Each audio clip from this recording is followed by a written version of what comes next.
Today's Old Testament reading comes from the book of 1 Samuel, chapter 21, verses 10 through 22. Okay, hold on. Something's missing there. No. Verses 10 through 22. Verses 10 through chapter 22. Okay, gotcha. Yeah, it's a little.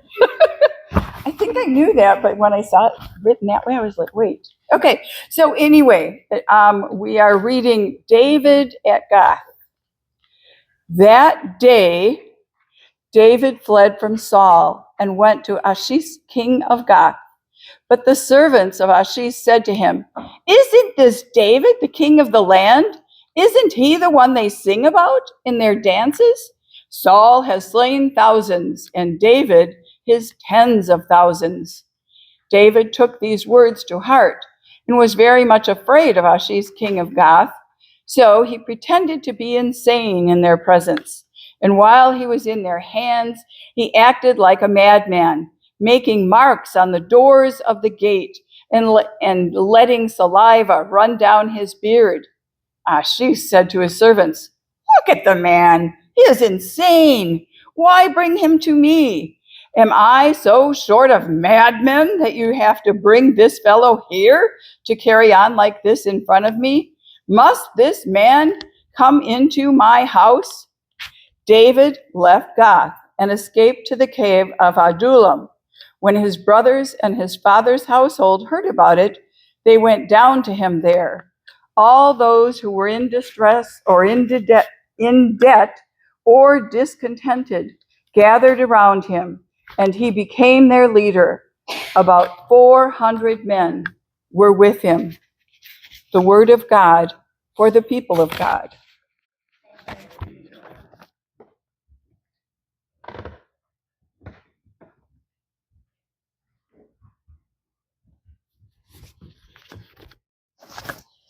So I'm going to give you a little warning here just to start. This is kind of a dark Sunday. Dark subject matter, dark scripture reading, which we will get to the video in a second here. But it's kind of a dark Sunday. And it's a dark Sunday, dark enough to get me to do something I normally would not ever do, which is talk about politics. And don't worry, I'm not going to tell you what to think, what to vote, what side I'm even on in the whole discussion. But it's a dark Sunday. It's a dark Sunday after a dark week, after a really dark start to the school year, a school shooting literally on the first day of school. And that after, let's be honest, a kind of really dark year. So let's think back to this time last year when we were all at each other's throats, not necessarily we here in this building, but we in this country were at each other's throats over this horrendously divisive election.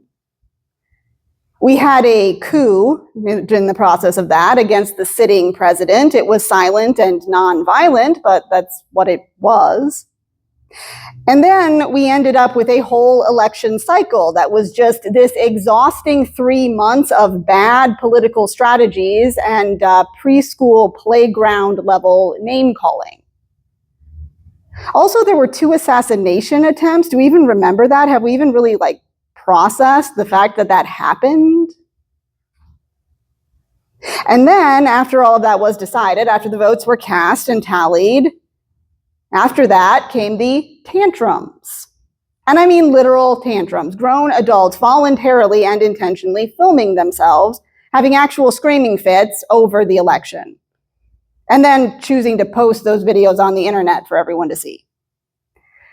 And then somehow it gets even worse because we also had, in the wake of the election, there were these people who called themselves therapists going on national television and actually advising the same group of people who were emotionally mature enough to film themselves having breakdowns that they should probably just avoid or shun or cut off family members who had voted the wrong way, according to whoever.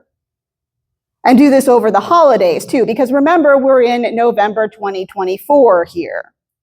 It's just the beginning of the season of family gatherings, this time when loneliness among certain groups of people creates a mini mental health crisis every year anyway.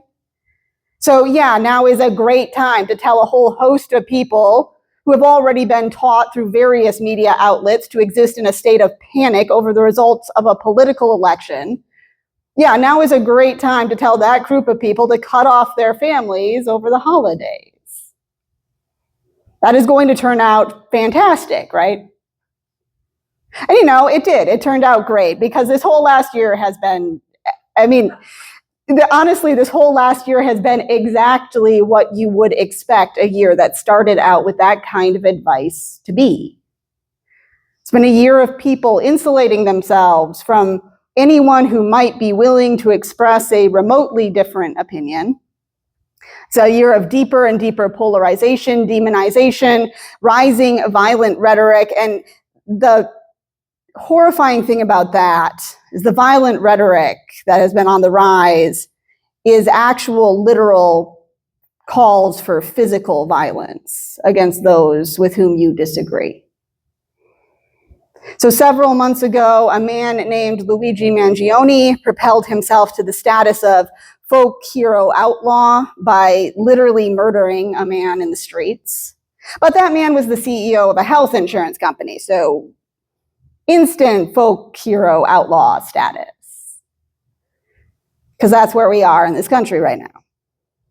And then a few months ago, a Democratic representative and her husband were both killed by someone who seems to at least have considered himself a conservative Republican. He had a whole hit list that seems to line up with what would be conservative opponents. A few weeks ago, as mentioned, the first day of school, another school shooting. And the person responsible for that shooting appears to have been exactly the kind of person who would be mentally and emotionally susceptible to the violent social political messaging that is floating all around us right now. This is a person with some underlying mental health issues, brought up in this state of continual panic with no actual rational justification behind it. Because that state of panic has become our messaging today on social media, even on legacy media, and in schools like universities. So universities, those beacons of higher learning, of reason and of truth seeking. Institutions based on the principles of lecture and debate that we have inherited from classical Greek academy. Institutions which from their inception in the Dark Ages were designed as havens of knowledge and truth and the free exchange of ideas, universities. So I picked up my phone on Thursday morning just to scroll through the news. I intended to spend maybe 5 minutes doing this. And at first I thought the headlines that I was seeing were clickbait, which is the use of sensational headlines to get people to click on the article, even though when you actually read the article, the headline turns out to be misleading or outright false. And that's what I thought these headlines were at first. Because, when you see these headlines saying that one, for better or worse, one of the most significant political activists in the United States at this moment has been assassinated at the age of 31 on a university campus where he had been invited to speak. That's not real, right? Because we're not talking about another random school shooting here, as horrible as that would be. We are talking about a single victim event that is targeted with terrifying accuracy. Or in other words, we are talking about an actual successful, sophisticated assassination of a public figure in plain sight on a university campus.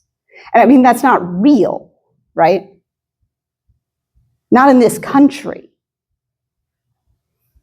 And here's the terrifying thing in this, which I think should be actually and honestly terrifying to every person in this country, no matter what your politics are, no matter what you thought of Charlie Kirk, this man who was gunned down in front of a gathered assembly of college kids. Yes, that's all tragic. Yes, I would hope we can put our politics aside and feel some sympathy for his wife and his children. And yes, violence should, in general, always be condemned. But the terrifying part of this, the thing that makes it this perfect climax to this whole crazy, horrible, weird year, is that we're talking about the political assassination of a person who did not actually hold public office. He had no actual ability to enact or enforce actual policy. He had a lot of influence, but he couldn't actually do that. He made a name for himself and his living going to college campuses and talking to students, which means, when all is said and done, this person was just assassinated for talking, for having an opinion and for talking about it when invited to talk about it, with the people who invited him to talk about it. And I mean, that's not real, right? Not in this country. And so now we are going to play that video.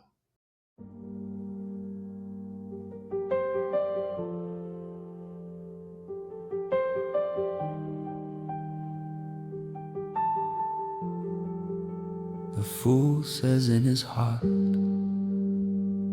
there is no God. They are corrupt. They have done abominable things. There is none that does good.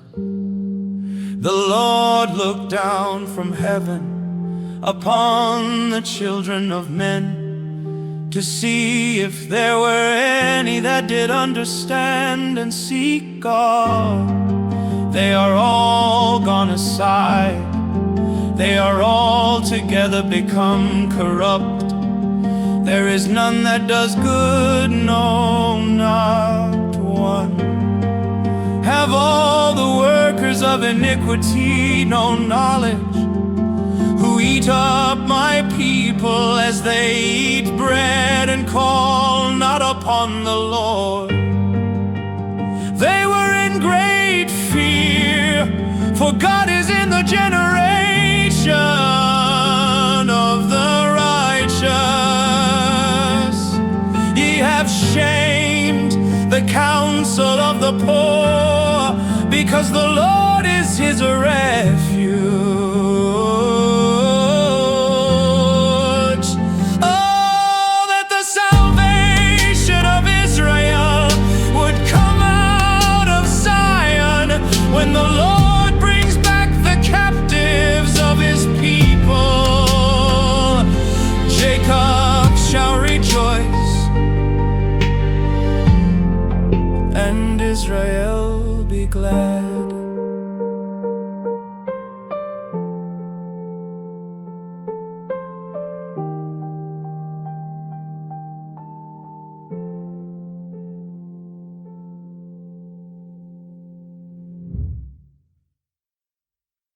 So yes, that is our lectionary psalm for this week. I wasn't just ignoring the lectionary.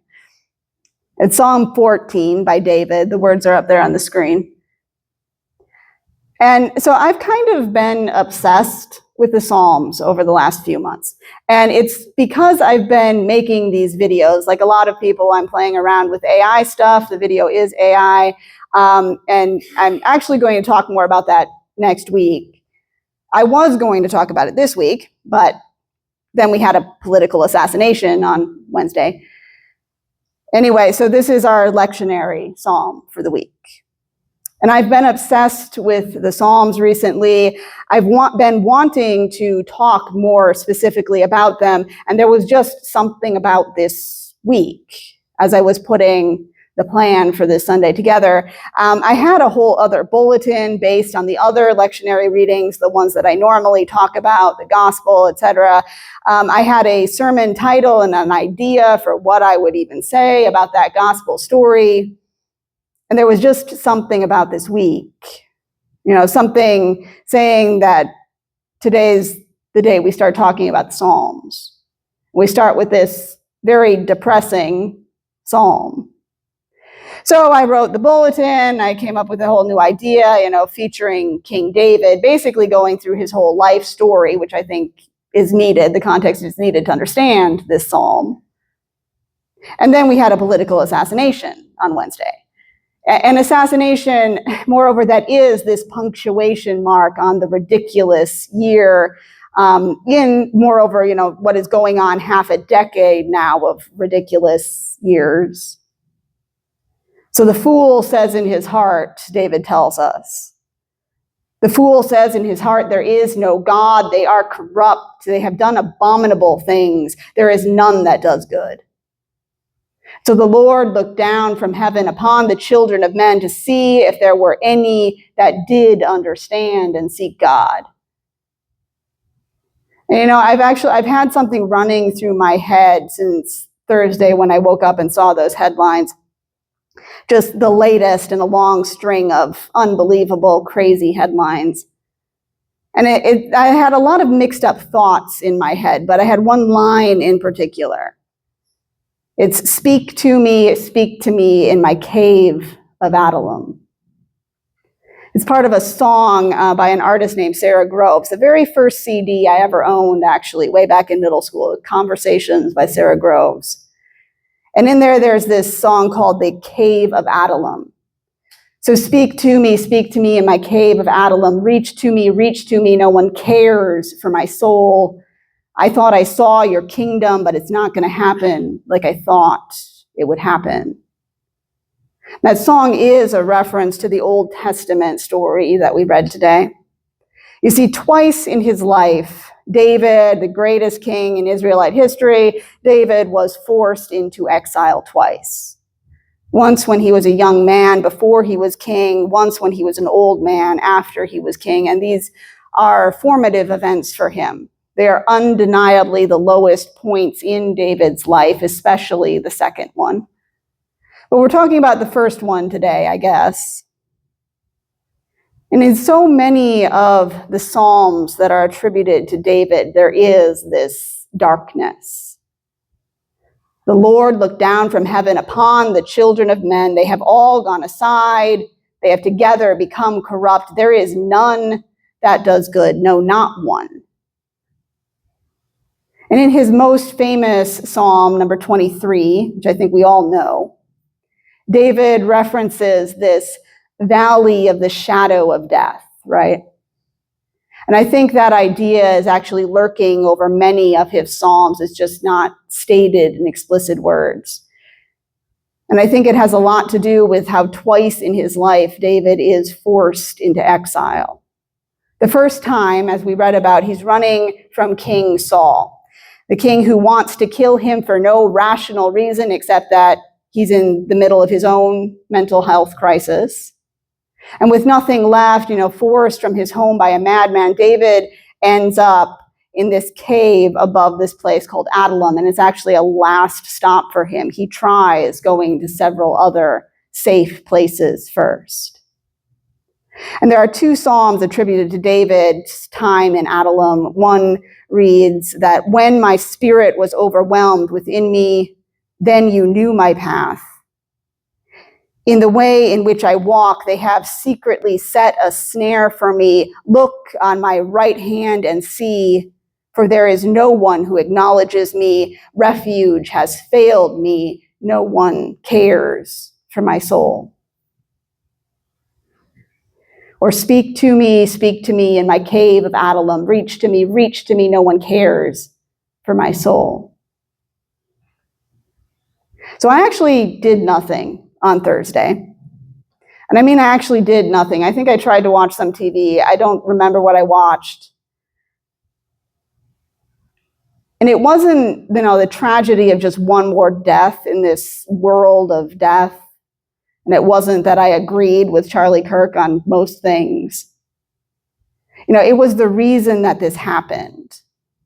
It was the politics. It's the online brainwashing that has everyone afraid of everyone. And it was the particularly the significant growing number of people, my age and younger in particular, who believe that merely existing in the same space with a person of differing opinions is an intolerable thing. The growing number of people who now believe if you cannot convince or bully someone into silence, it actually justifies silencing them. It's the punctuation mark that this event is on the last year and on the last 5 years. And it took me a day to sit down and process all this, to begin processing it, to start coming to terms with my own despair, really. The fact that I'm going to have to deal with this world for the next 40 or 50 years, hopefully. Despair in the part of me that does believe we're just at the start of something really not good. So David departed. We're told in our reading from 1 Samuel today, David departed from there and escaped to the Cave of Adullam. So when his brothers and all of his father's house heard about it, they went down there to him. And everyone who was in distress, everyone who was in debt, and everyone who was discontented gathered to him. So he became captain over them. You find out it's around 400 people gathered with him in this Cave of Adullam. Or in other words, the fool says in his heart, there is no God. Have all the workers of iniquity no knowledge? They eat up my people as they eat bread and call not upon the Lord. But they were in great fear. For God is in the generation of the righteous. Oh, that salvation would come out of Zion. When the Lord brings back the captives of his people, Jacob shall rejoice and Israel be glad. Or in other words, speak to me in my cave of Adullam. Reach to me, no one cares for my soul. I thought I saw your kingdom, but it's not going to happen like I thought it would happen. So remind me of the vision. Remind me what anointing oil is for. I need to know you're near me. I need to know you're holding me just as closely as the day you took my life and gave me a vision, as the day you poured the oil and gave me a dream. I can't believe this has happened. How does a shepherd become a king? So that's the full chorus of that Sarah Grove song. Now, there is this darkness in David's song, the darkness of life experience for him, of exile into a cave after having tried to hide in other places safely first. And there's also this thing in David's Psalms that he keeps coming back to again and again and again. For God is in the generation of the righteous. Salvation shall come to Zion when God brings back the captives of his people. Now, this is the other side of it, the hope, the truth, the thing that keeps David going throughout his long, tumultuous life, the thing that keeps me going now. And this is also, I think, based on his life experience. David was exiled to a cave and ended up with an army. 1 Samuel 22, verses 1 through 2 is actually a remarkable passage when you stop to think about it. And it just brings me back to this psalm, to this insistence I felt about us having to look at the psalm this Sunday. And it brings me back to this thought that I've had in the back of my mind for a while, that we might be right now as a nation inside our own cave of Adullam. That there are two paths diverging from this moment, and that I cannot say which one we will take. That there is a very real chance we might take a certain one of those paths, which is terrifying. But if there is a glimmer of hope here, it is the glimmer that is seen through the mouth of the Cave of Adullam and throughout David's life. Because in these darkest hours of David's life, these were the hours when God did show up. And I take hope, too, because I know the headlines are clickbait and are misleading. I know that most people in this country do not, in fact, think this way. I know that most people in this country do believe in the principles of free speech, of life and liberty, whether we like the other person's liberty or not. I know that most people in this country are not willing to become one of those countries where it is just expected that around half the political candidates will be assassinated during their run for political office. There are countries like that in this world. I know we don't really want to become one of them. And I know most people in this country really are, within reason, willing to live and let live.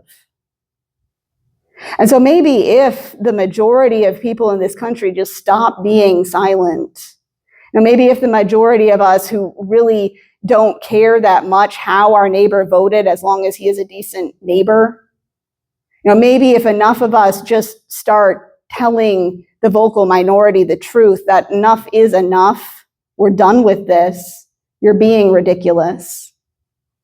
Maybe if enough of us just come out and tell that truth, that we're just done indulging this childishness, this regressive fall into the violent past. That this is just not how we deal with problems in our country. One of the most profound experiences I ever had with a youth group, 2 preteen girls, they were getting into some kind of heated squabble. I don't remember what it was, but they were actually like pushing each other, I think. And then the other youth leader standing beside me just turned to them and said, "No, enough. This is not how we treat each other here." There were no rationales given. There were no long drawn out reasons why. It was just no. And yes, the girls did stop bickering right then and there. And as this second-year seminary student at the time, who was right in the middle of deconstructing everything about everything that anyone had ever thought about anything, that moment was kind of incredible to me. Like, wait, I don't have to explain to these 12-year-olds all the theological and philosophical reasons to be nice to each other. I can just tell them no. No, this is just not how we do things in this country. That's what I keep coming back to. The fact that I'm fed up, that I hope a lot of us are at that point of just, no. We don't have to explain why we have to be nice, just no. And maybe if enough of us just start saying that often and with conviction, I think there is hope. I do still think this is a great nation, that we have unprecedented freedom, and that even we have unprecedented peace in this land. Let's try to keep it that way, though.